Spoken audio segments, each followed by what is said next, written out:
Hello மக்களே, இன்றைக்கி நம்ம வந்து பார்த்திங்கன்னா சிக்கன் செஞ்சிகிட்ருக்கோம் வீட்டில். திடீர்னு வந்து பார்த்தீங்கன்னா சிக்கன் எடுத்துகிட்டு வந்து சமைக்கிற மாதிரி ஒரு ஐடியா வந்தது.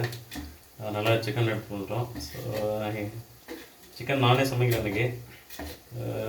ஆல்ரெடி வெங்காயம்லாம் வந்து பார்த்திங்கன்னா வெங்காயம் எண்ணெய் இதெல்லாம் போட்டு வந்து பார்த்திங்கன்னா ஊற்றி வணங்கிட்டு இருக்கோம். நெக்ஸ்ட் வந்து பார்த்திங்கன்னா அதில் வந்து பார்த்திங்கன்னா பூண்டெல்லாம் போட்டாச்சு, பூண்டு இஞ்சி பூண்டெல்லாம் அதில் போட்டாச்சு. ஸோ நீங்களே பாருங்கள். அது நல்லா அந்த பொன் உருவெலாம் வந்து பார்த்திங்கன்னா வந்திருக்கு, பார்த்திங்களா? ஒரு மாதிரி வந்திருக்கு பாருங்கள். அடுத்து நெக்ஸ்ட் அதில் லைட்டாக பச்சை மிளகாய் வந்து பார்த்திங்கன்னா லைட்டாக போடுறோம். பச்சை மிளகாய் அறுத்து பச்சை மிளகாய் போடுறோம். சும்மா லைட்டாக மேலே ஒரு தூவி போடுறோம். கொஞ்சம் நல்லாயிருக்கும் சாப்பிட்றதுக்கு அப்படின்னு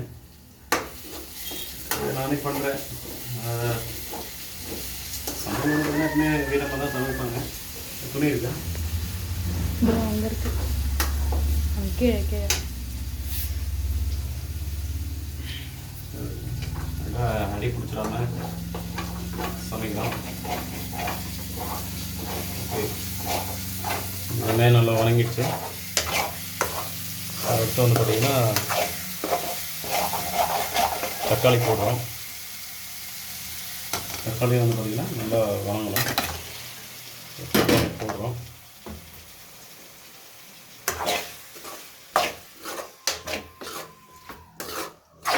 தக்காளி நல்லா கிண்டி விடணும், நல்லா ஹீட்டில். ஸோ கொஞ்ச நேரம் ஆகட்டும். நல்லா வேகணும், அதாவது நல்லா வணங்கணும். இந்த வெங்காயம் பசங்க நல்லா வணங்கிடுச்சு. தக்காளியும் வந்து பார்த்திங்கன்னா நல்லா வணங்கணும். அதனால் லைட்டாக உப்பு போட்டுக்கலாம். இதில் மற்ற கறி நம்ம வந்து பார்த்தீங்கன்னா கொட்டி வளர்க்கும் போது அதில் நம்ம உப்பு வந்து பார்த்தோம்னா நம்ம பார்த்துக்கணும். ஸோ அதுக்கேற்ற மாதிரி குழம்புல வந்து பார்த்தீங்கன்னா எவ்வளோ நம்ம போடுறோமோ அதுக்கேற்ற மாதிரி நம்ம உப்பு வந்து போட்டுக்கணும். கொஞ்சம் நல்லா சீக்கிரமாகவும் நல்லா வதங்கிடும். ஸோ இதுக்கேற்ற மாதிரி தக்காளிக்கு ஏற்ற மாதிரி வந்து பார்த்திங்கன்னா நம்ம உப்பு நம்ம போட்டுக்கிறோம். உப்பு போட்டு நல்லா கிண்டிடும். மீடியமாக வச்சுக்கலாம்.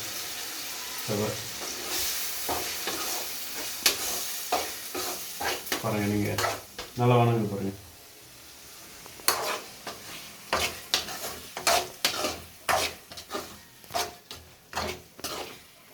ஸோ இங்கே சிக்கன் வந்து பார்த்திங்கன்னா தனியாக வந்து எடுத்து வச்சுருக்கோம். நல்லா கழுவி வச்சு ஃப்ரெஷ்ஷாக தான் வாங்கிட்டு வந்த சிக்கன். ஸோ தக்காளி வணங்கிட்டு இருக்கு. ஸோ நெக்ஸ்ட் வந்து பார்த்திங்கன்னா தக்காளி வணங்கினதுக்கப்புறமா நம்ம சிக்கன்லாம் இதெல்லாம் போட்டு நல்லா இது பண்ண இப்போ வந்து பார்த்திங்கன்னா கொஞ்சம் அந்த தக்காளி வந்து பார்த்தீங்கன்னா நல்லா வணங்கணும். ஸோ நான் லைட்டாக கிண்டி விட்டு அதை இப்போ மூடி வச்சுருக்கேன். பார்க்கலாம், ஒரு 5 நிமிஷம் பார்க்கலாம் எப்படி நல்லா வந்து பார்த்திங்கன்னா நல்லா வணங்கியிருக்கும். அது பாருங்கள், நான் ஓப்பன் பண்ணிட்டேன். லைட்டாக அடி பிடிக்கிற மாதிரி இருந்தது. இப்போ கொஞ்சம் இன்னும் கொஞ்சம் நல்லா வதக்கிருக்கேன். அடி பிடிக்காமல் இருக்கிற மாதிரி கரெக்டாக வதக்கணும். லைட்டாக கிண்டி விட்றேன். சிக்கன் போடுற அந்த ஸ்டேஜ் வந்துடுச்சு.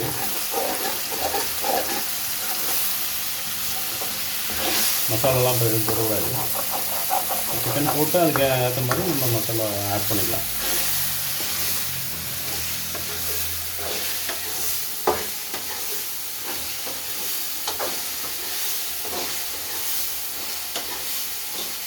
சுவையான சமையலை நம்ம பண்ண போகிறோம்.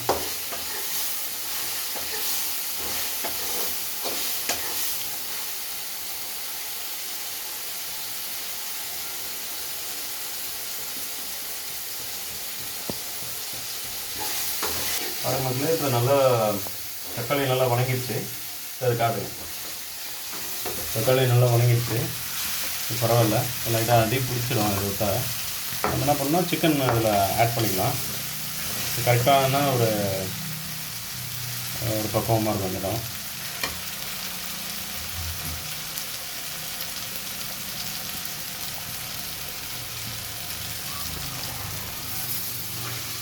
நல்லா கழுவி வச்சு சிக்கனை குழம்பு சிக்கனை நம்ம இதில் போடுறோம்.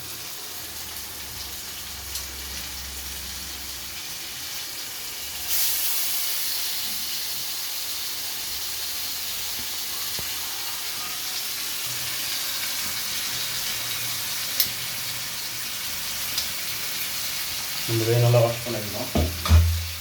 சிக்கன் போடுறது முன்னாடி நல்லா வாஷ் பண்ணிட்டு பாருங்கள். நல்லா வந்து பார்த்தீங்கன்னா சிக்கனை நல்லா கிண்டி வரணும். இப்போ அடி பிடிச்சிடும். மீடியமாக வச்சுக்கலாம். சிக்கன் போடும்போது நம்ம கிண்டி விடும்போது பாருங்கள் வியூஸ், நம்ம சிக்கன் மசாலா ஆட் பண்ணுறோம் அதில். ஸோ கறி போட்டாச்சு. கறி போட்டு கொஞ்சம் லைட்டாக வணங்கிட்டேன். நல்லா ஹீட்டாக இருக்குது. சிக்கன் மசாலாவும் அதில் ஆட் பண்ணிக்கலாம். இப்போ லைட்டாக ஒரு கிண்டி விடணும். நல்லா சூடாக இருக்குது. சிக்கன் கிண்டி விடணும்.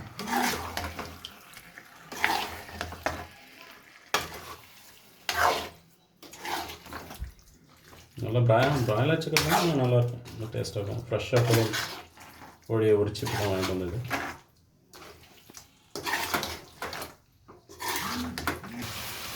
மக்களே, இப்போ நம்ம கொஞ்சமாக வந்து மிளகாத்தூள் அதில் ஆட் பண்ணிக்கணும். ஸோ கொஞ்சம் வீட்டு மிளகாத்தூள் இது நல்லாயிருக்கும் சாப்பிட்றதுக்கு. ரொம்ப அதிகமாக இல்லாமல் நார்மலாக நம்ம போட்டுக்கலாம். போதும் இதுவே. ரொம்ப அதிகமாக அப்புறம் போட்டு அப்புறம் நம்மளுக்கு தான் பின்னாடி ரொம்ப விலைகள் நம்ம சமைக்கிற மாதிரி வரும். அதனால் நார்மலாக போட்டுக்கலாம். நல்லா கிண்டணும். மிளகாத்தூள் நம்ம ஆட் பண்ணியிருக்கோம். அதனால் கறியிலேருந்து லைட்டாக தண்ணி இறங்கும். தண்ணியில் தான் ஊற வச்சுக்கலாம். நான் இருந்தாலும் லைட்டாக தண்ணியே ஊற்றி நல்லா கிண்டி வச்சுக்கிறேன். உங்களுக்கு அடி பிடிக்காமல் பார்த்துக்குவோம். ஆல்ரெடி நம்ம உப்பு போட்டிருக்கோம். இப்போ லாஸ்ட்டாக நம்ம அந்த தண்ணி ஊற்றி லைட்டாக வந்து பண்ணால் உப்பு வந்து நம்ம பார்த்துக்கலாம். இப்போ சிக்கன் வந்து பார்த்திங்கன்னா நல்லா மசாலாலாம் போட்டிருக்கோம். நீங்கள் ஜூம் பண்ணுங்கள். ஸோ நல்லா கிண்டி விட்டுட்ருக்கோம். நல்லா அருமையாக வாசம் அடிக்குது. நல்லா கமகமாக இருக்குது. லைட்டாக அடிப்படியாக இருக்குது. ஸோ நல்லா கிண்டணும். கிண்டி விட்டால் பிரச்சனை லைட்டாக அதுக்கு தகுந்த மாதிரி தண்ணி லைட்டாக ஆட் பண்ணிக்கலாம்.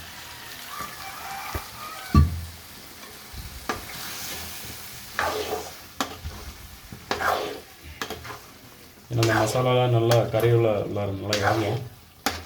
நல்லா கிண்டி விட்டுட்டாங்க. ஸோ நல்லா கிண்டிடுச்சு. மசாலாலாம் கொஞ்சம் நல்லா இறங்கிடுச்சு அதில்.